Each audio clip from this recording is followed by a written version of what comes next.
Hello and welcome to Empire Builders, the place for entrepreneurs, business owners and experts who want to build an epic empire. I'm Nick James and thanks for joining me here today.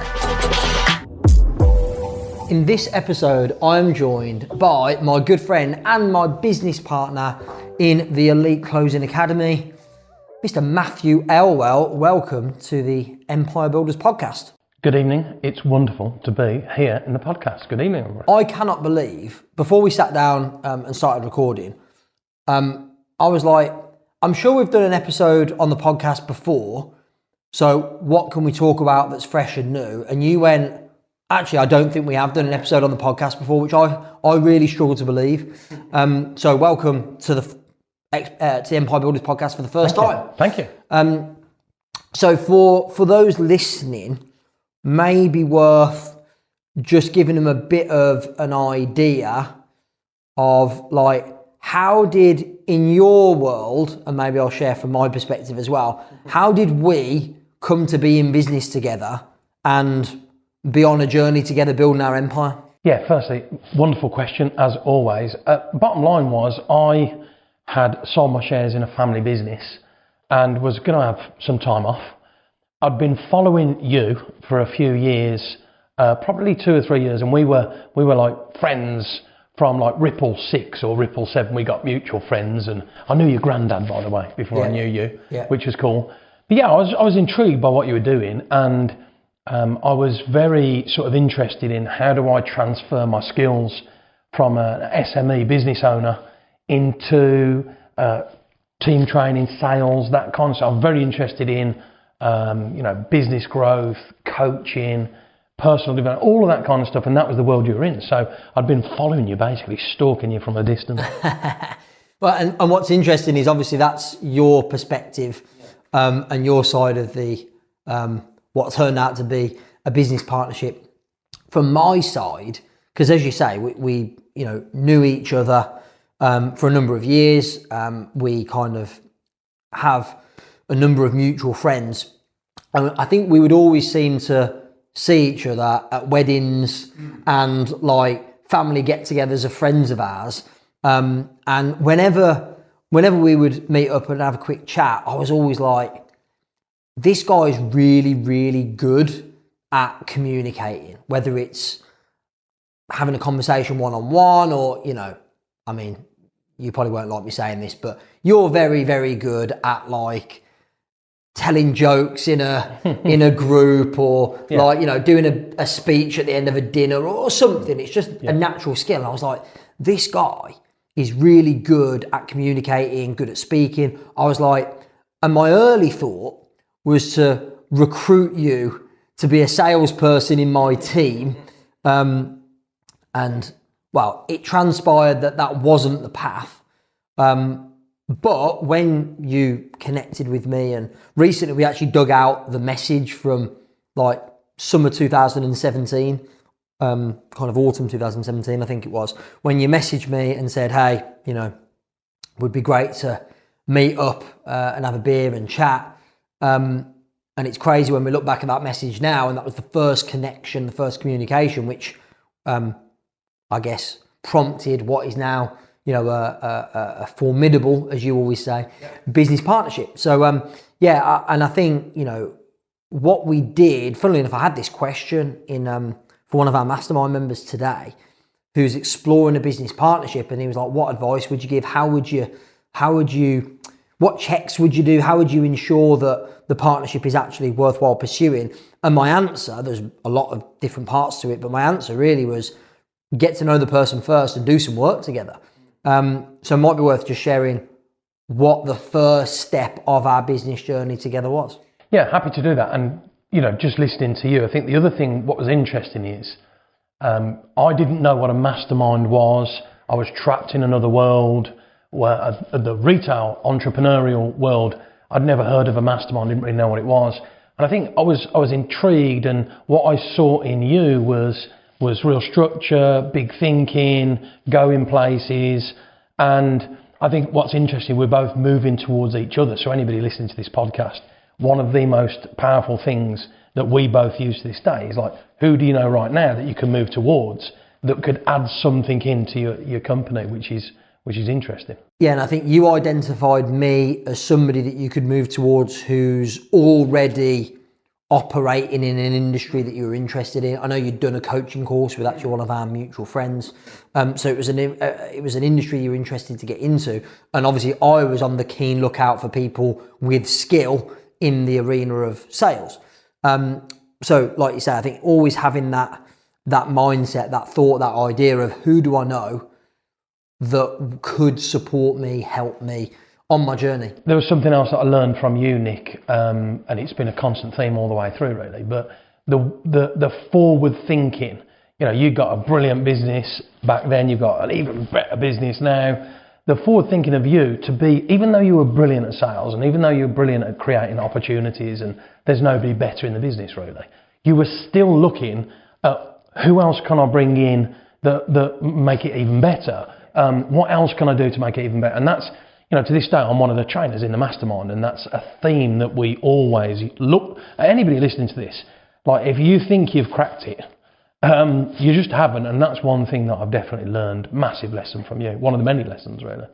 Yeah, and I think it's to a degree. You didn't have to be on the lookout. Yeah. Well, you say that, and I don't think any of us are ever the finished article, is the truth. And if we think we are, then I think what you were saying, Matt, is if you think you've got it nailed, if you think everything's perfect, if you think there's nothing left to learn, then you've already lost. And I knew that there was a gap in my team, in particular, around sales and closing. I didn't realise as much that there was a gap in my own skill set around selling and closing. That became apparent later.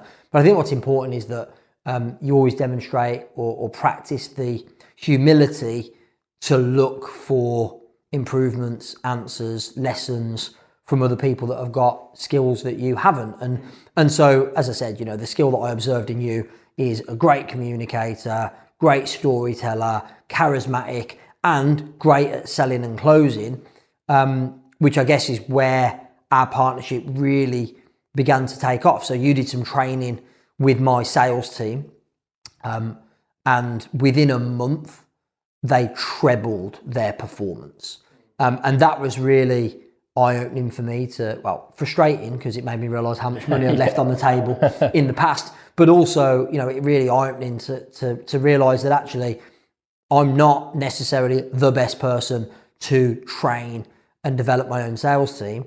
And so bringing you in had massive transformational results. Then, of course, I let you loose on some of my clients that I felt could benefit from the same, and they got stunning results as well. And that it became clear that we had a good match in terms of values. We were aligned, that you possessed a skill set that I didn't necessarily possess. And also for me, actually, the main reason why I wanted to go into business with you, and from my perspective, is that your time, energy, skill enabled me to build our empire now together faster with less effort.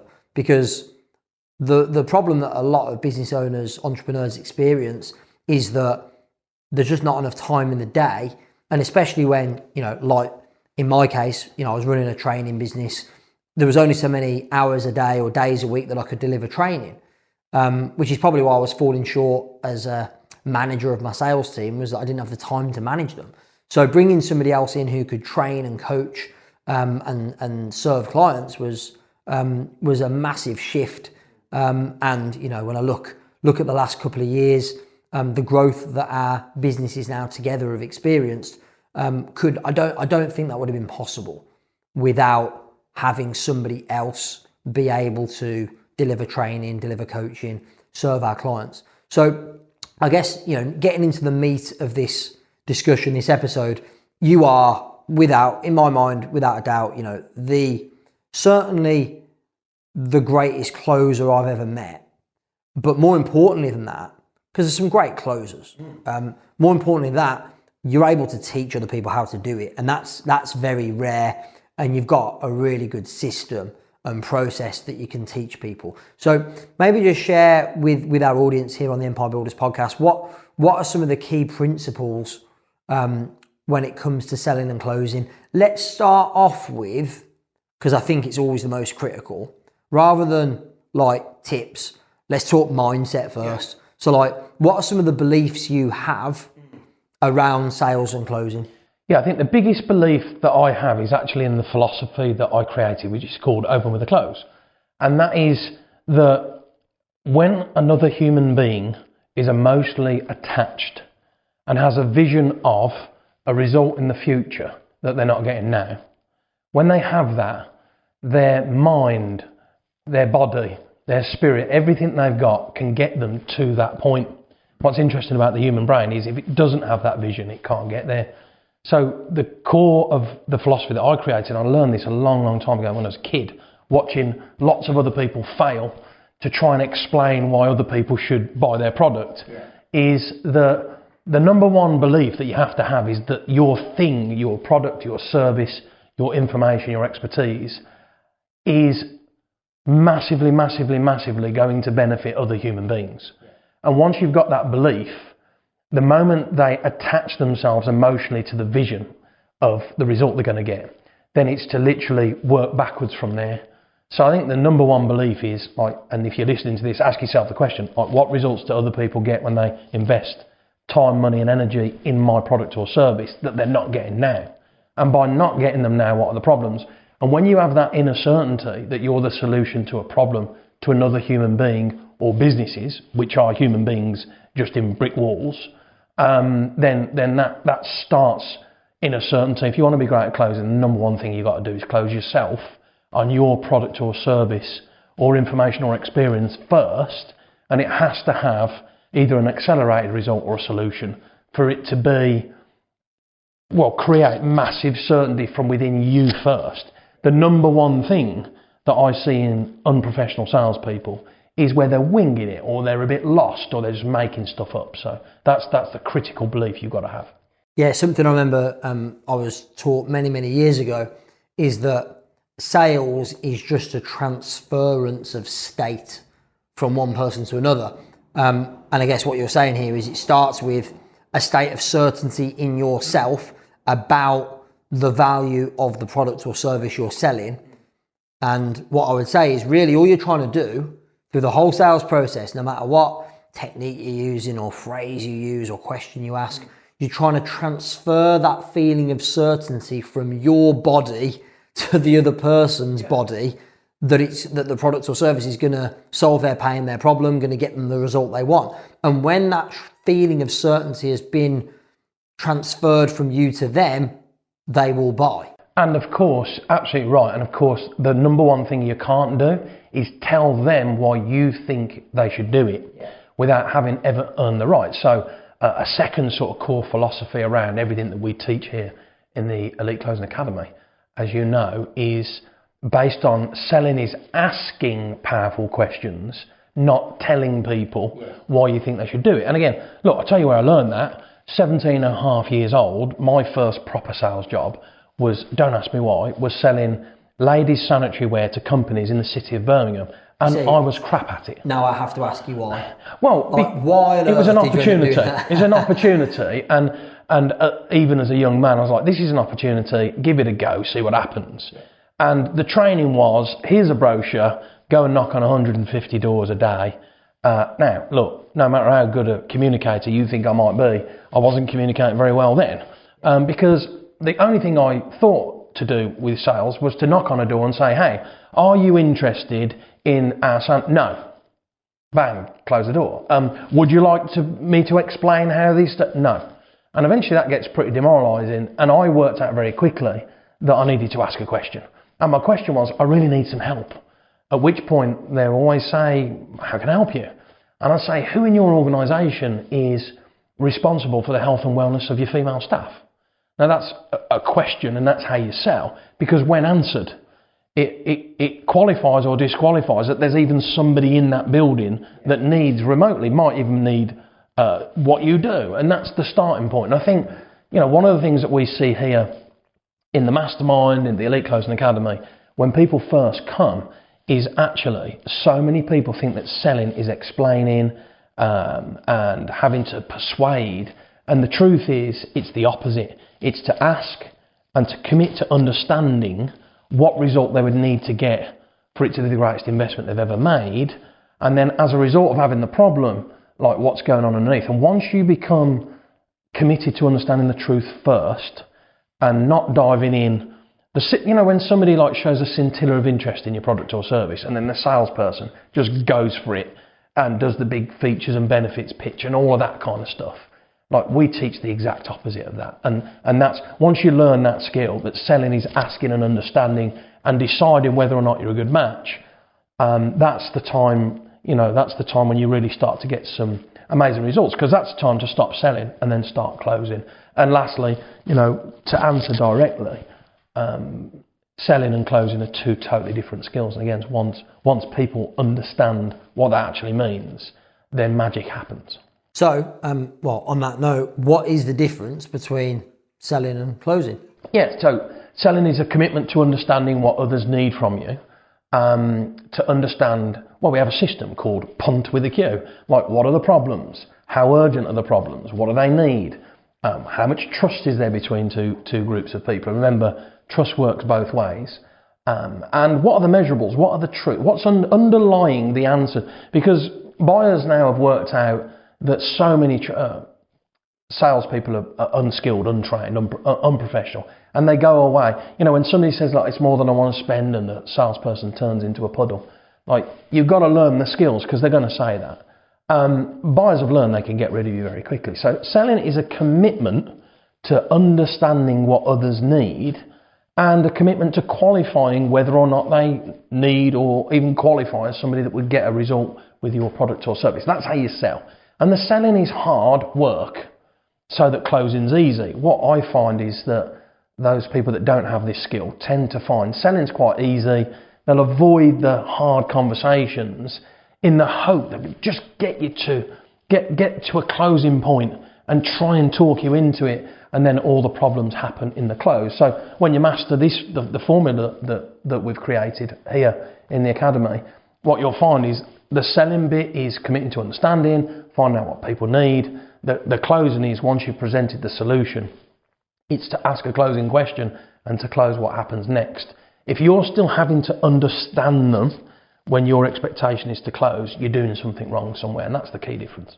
I think, what you've explained and described is actually the opposite it's the opposite to what most kind of old school salespeople do, where, for most, selling is like telling people why they should buy the product or service. And what you're saying is selling is actually the process of asking questions. And understanding, yeah. And understanding what they need. Well, the problem is, as you know, because you're an amazing seller, you're a elite closer. The problem is, when you don't ask clients, and remember, clients are human beings, businesses are human beings. A lead that you didn't get back to is a broken human, somebody that needs or wants what you do. They're waiting for you to call them back. Where have you gone, kind of thing. But the thing is that if you're having to decide for them without ever asking, you've only got two ways of doing it. You have to use assumption or presumption. Now, what's bad about that is that then you start to use assumption and presumption, even though it may or may not be true, as a badge of truth. And when you're wearing assumption or presumption as a badge of truth, what happens is rigor mortis and fear sets in very quickly.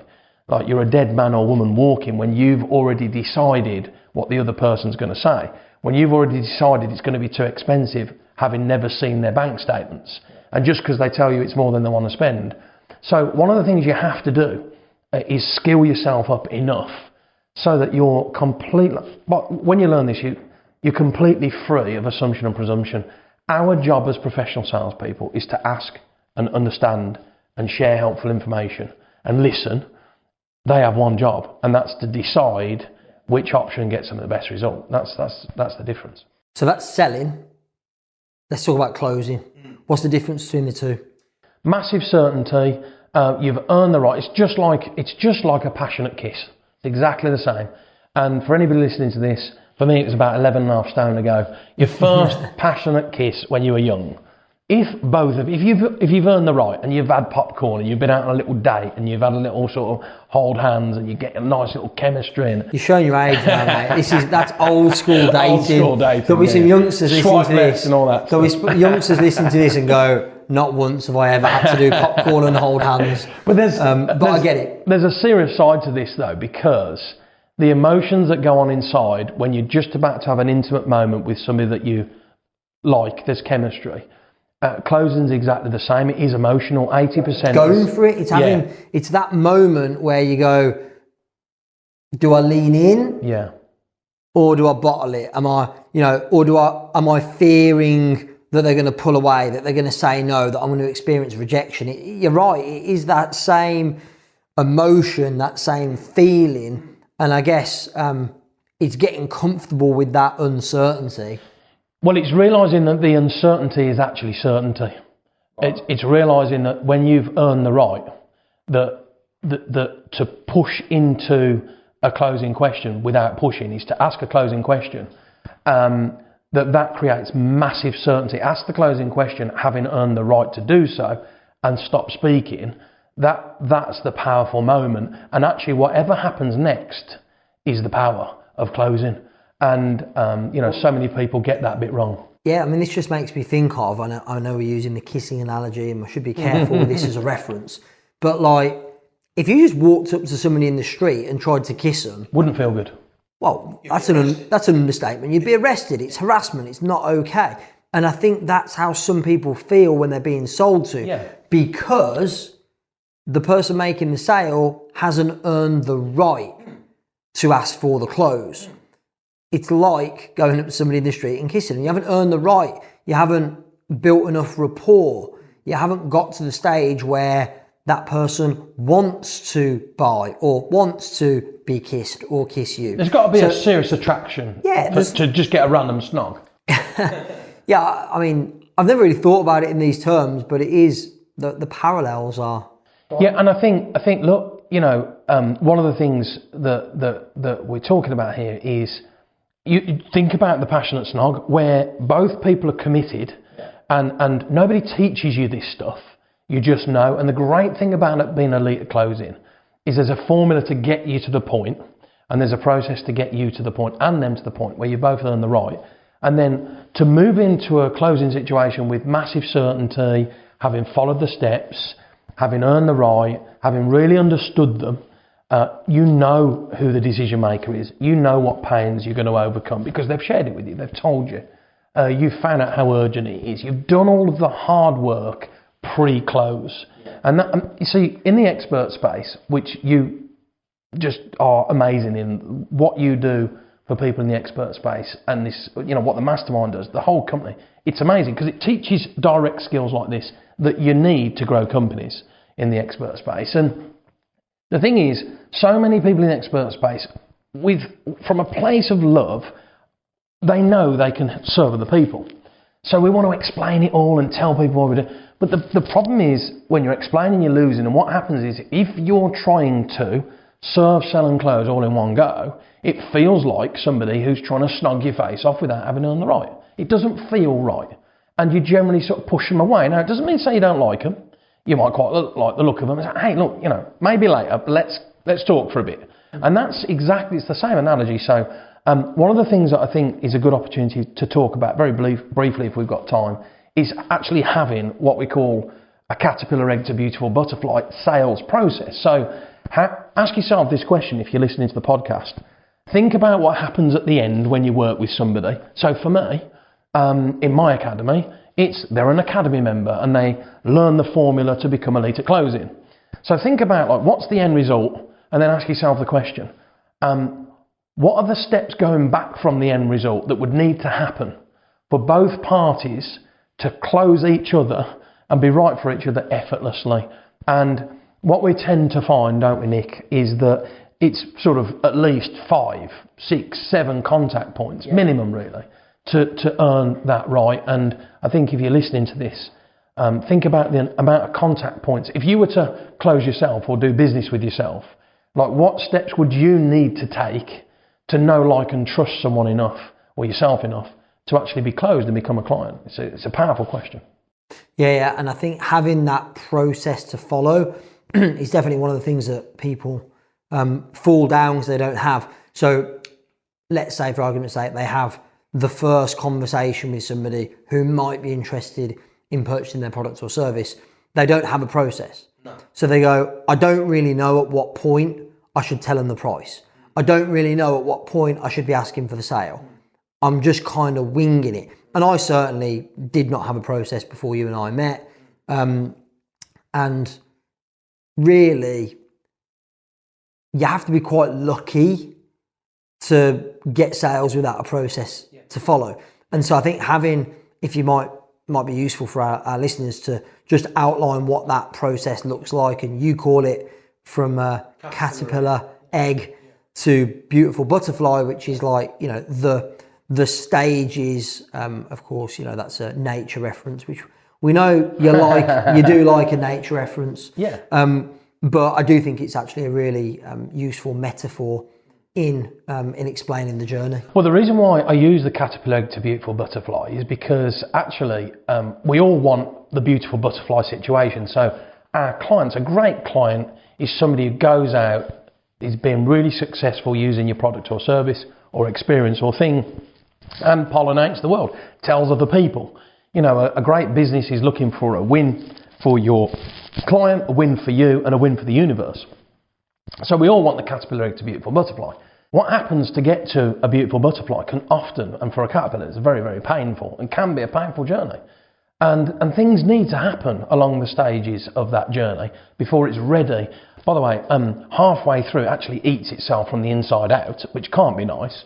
But it saves 5 little discs that enable it to be a beautiful butterfly. So think about that metaphor. There are certain things that clients don't have that they need, and that's your product or service to go on and become a successful client. And having that journey is critical. So look, bottom line is this. Number one thing that has to happen is a qualification at the front end. So before somebody comes into a pipeline, they have to be qualified, open with a closed philosophy, and attached to wanting or needing the end result that they're not getting now. So in my case, the Elite Closing Academy, which you and I own together, the number one thing everybody wants from me is to be elite at closing. That's what they want, so that they can close more sales. So they have to have qualified in some way to be interested in that first and foremost.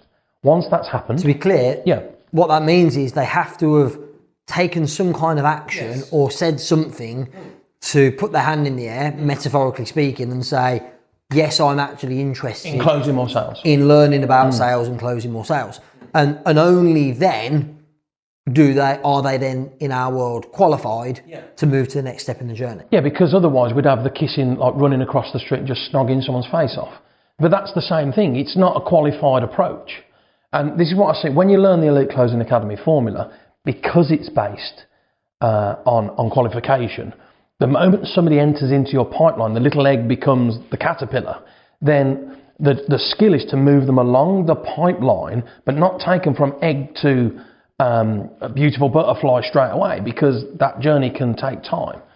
So I think that makes a bit of sense. And look, there's 4 types of lead once they're qualified. Somebody that you don't know anything about, cold, somebody that's like taken some action and they've become a prospect and you need to probably find out more.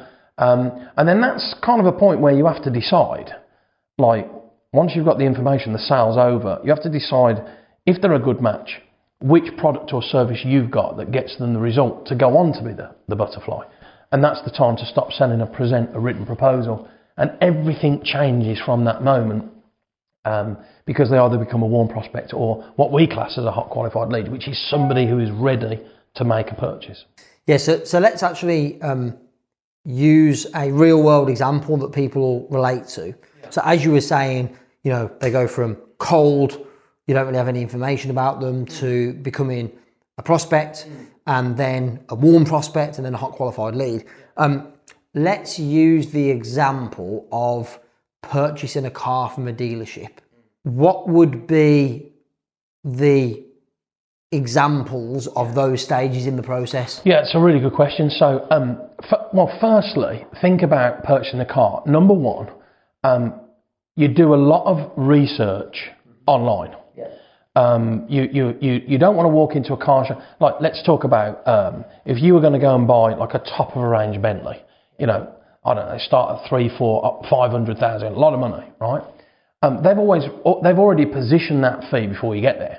It's in their written word, it's in their advertising, it's already positioned. Yeah, you're not going to walk into a Bentley dealership with 50 or a grand. high-end dealership for that matter with the I'm not sure I can afford it mentality. Correct. Yeah. Or expecting that you're going to be able to get a car for 30 or 40 grand. Exactly. It's not. So what you do is you put your ducks in a row already. So like, you're not walking into a Bentley to buy one and you haven't raised, ring me in a week and I'll see if I can raise the finance. It doesn't work like that. So the first thing is, by the time you get to the showroom, pretty much every time you've already got past a written proposal stage because you'll have seen the fees. So you become a warm prospect. And the reason why it's a warm prospect and not a hot qualified lead, most people might think somebody walking into a showroom is absolutely burning hot. They're not, because you haven't actually spoke to them yet. You don't understand them. You haven't asked them any questions. Now, they may have a real great feel for the fees and they may have all the finance in place.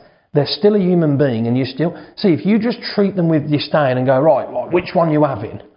And don't ask them any questions at all, like, without earning the right to ask a closing question, you're going to find some problems. So it's okay to use at this stage a sort of test close. Hey, thanks for coming in. Which one of the range are you considering, or something nice and soft? So it's like a test closing question. Yeah, and I think, again, you know, we've joked and experienced bad car salespeople over the years who, you know, I mean, just tell you lots of information rather than asking great questions, and a lot of the time sharing information that's not that important to me when it comes to making my buying decision.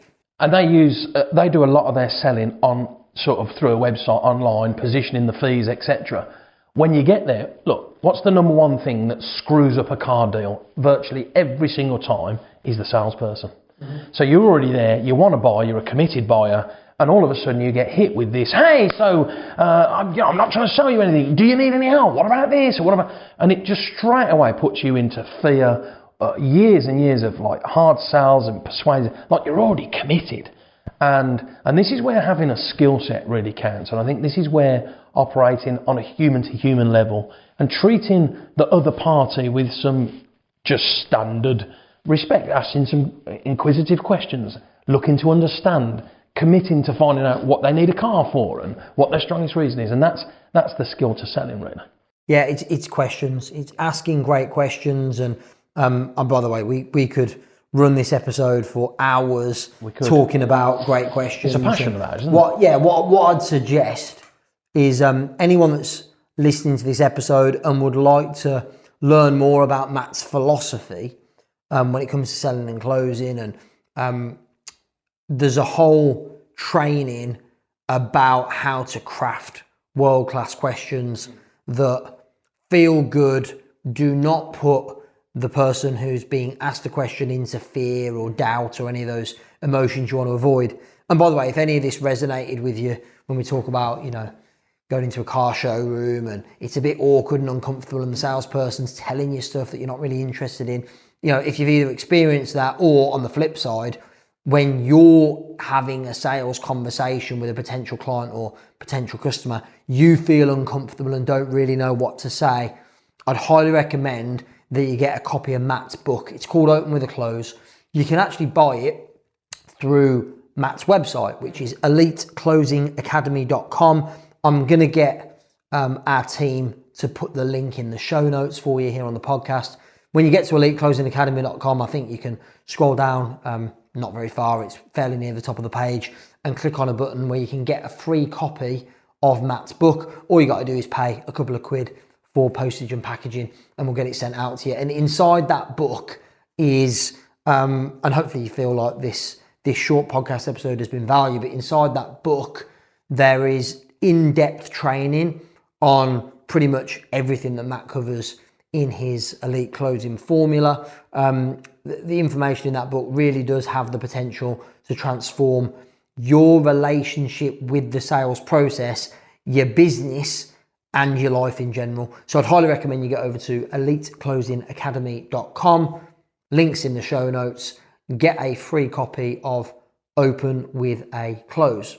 Matt, final thoughts before we wrap up this latest episode of the Empire Builders podcast? Yeah, final thoughts very much around a question for everybody on the podcast is, as we move out of COVID season, one of the number one things that we need to do as entrepreneurs, as experts, as business owners, is to create wealth, not just financial wealth, because our businesses are designed to make money and make a difference financially, but also when you learn this skill, you can make a difference to other people's lives. And I think that the number one thing about being elite at closing is it gives you the opportunity to get your expert business ahead of the game straight away, because it's based around human-to-human interaction, and I'm convinced that it's this skill over the next few months, years, on top of having an amazing strategy in your business, which, look, ultimately is what happens in this building, in the mastermind, is that once you've got the strategy that you need to grow, then the number one skill that you must have is the ability to serve, sell and close. So my advice is work with all the people that already know you. Work with everybody that, when you learn this, you don't have to keep constantly creating new content and keep constantly creating new leads. Become elite at closing and close everybody that already needs you, that you already know, and give yourself the best chance to move through over the next few weeks and months and grow your business and make a difference. So my question is, who do you know right now that you can move towards and ask a closing question to? It's a great question. Who do you know right now that you could move towards and ask a closing question to? Might be worth taking 10 seconds, 20 seconds, give that question some real thought, maybe write down some names. If you're listening to this while you're driving, I don't recommend you write down names. If you're out running, it might be difficult, but as soon as you're in a place where you can write down or make notes, write down some names and reach out to those people and start the conversation, start the process. Let me give you the words as well. Don't try this, just do this. It sounds something like, hey, I've been thinking about you. The reason for my call is quite simply, the last time we spoke, I feel like we were a great match and I probably didn't serve you as well as I should have done. So here I am. What would need to happen for us two to do some business together and stop speaking and see what happens? See, I mean, it's sounds effortless. And of course, the reason it sounds effortless is because you have probably said those words hundreds, more, thousands of times. At least. And so I guess my invitation to you listening to this episode of the podcast is take what Matt's just said. You probably want to use that little button and go back 15 or 30 seconds and listen to that again and again and really get those questions, those words into your neurology, make notes, write them down and practice them, because the more times you say these words, the more effortless, the more seamless, the more natural they become. So Matt, thanks for joining us on today's episode of the Empire Builders podcast.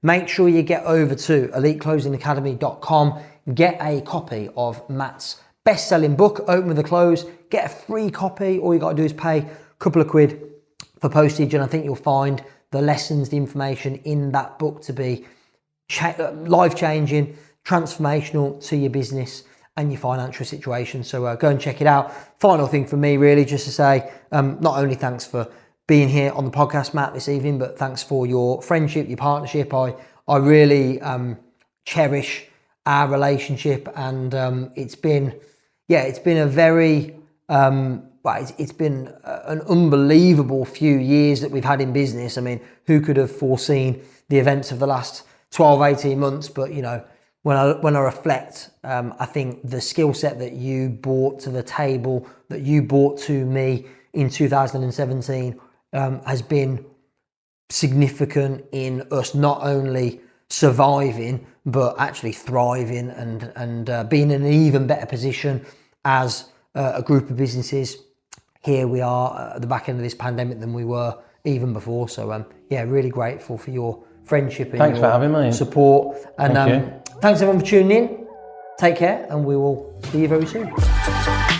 Okay, that's it for today. Thank you so much for listening to Empire Builders. Please subscribe, leave us a review on Apple, on Spotify, on other platforms, and share the love, tell your friends. Remember, till next time, The more you connect, the more you collect.